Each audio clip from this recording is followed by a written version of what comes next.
Hello guys, কেমন আছেন সবাই? নিশ্চয়ই ভালো আছেন। আজকে আমরা একটা গুরুত্বপূর্ণ কাজ এবং খুব গুরুত্বপূর্ণ, সেটা হলো চৌকাঠ জাম দেওয়ার সময় আমরা আসলে কীভাবে জাম দিচ্ছি এবং পরবর্তীতে কী করতেছি সেই বিষয় নিয়ে বিস্তারিত আলাপ করব। তো আজকে একটু দেখা যাচ্ছে আমরা চৌকাঠগুলো জাম দিয়েছি এবং সবচেয়ে গুরুত্বপূর্ণ বিষয় হলো এই জামগুলো দেওয়ার সময় আমরা উপর থেকে 1 ইঞ্চি পরিমাণে ফাঁকা রেখেছিলাম। এই ফাঁকা রাখার একটা যথেষ্ট কারণ ছিল। কারণটা হলো যে এই ঢালাই যখন আমরা করি তখন ঢালাইটা একটু নরম থাকে, পানি থাকে। যখন ঢালাইটা শক্ত হয়ে যায় তখন এই ঢালাইটা বসে যায় এবং উপর থেকে ফাঁকা আসে যদি আমরা পুরোপুরি ভরে দিই। আর যদি আমরা 1 ইঞ্চি পরিমাণ ফাঁকা রাখি তখন বসবে, বাট সেকেন্ড টাইম আমরা এখানে আবার ভরে দেব, মশলা ভরে দেব। তো সেই বিষয় নিয়ে বিস্তারিত আজকে একটা ভিডিও তৈরি করতেছি।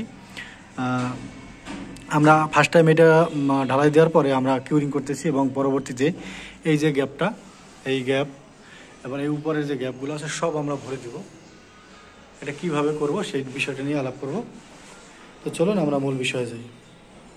এই ঢালাইগুলো দিতে হলে আপনাকে যেটা করতে হবে, এই জায়গাগুলো ভিজাতে হবে ভালো করে।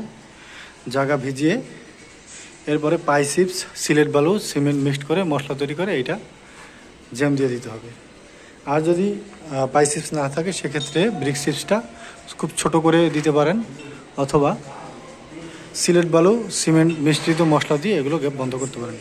আমরা এখানে ছোট খোয়া দিয়ে এটা তৈরি করেছি এবং পরবর্তীতে এটা আমরা জাম দিচ্ছি। আমাদের জামগুলো দেখুন।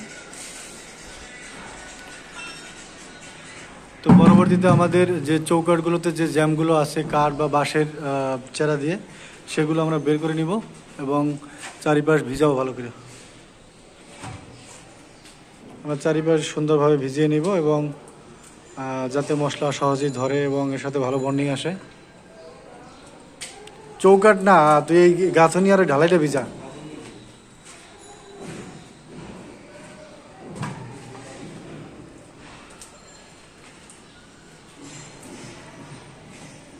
এটা ভিজাবো এবং পরবর্তীতে এই পাশে পাটটা ধরে এইটা জ্যাম দিব। আমরা পুরোটা ভিজে নিব।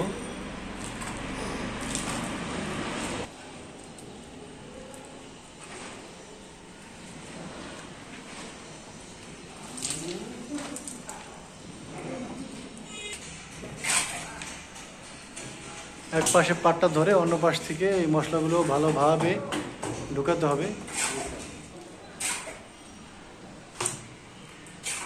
ওই যে হাত দিয়ে ঢুকাই তো ভালো করে, ওই দিয়ে ঢুকাও, কাঠ দিয়ে।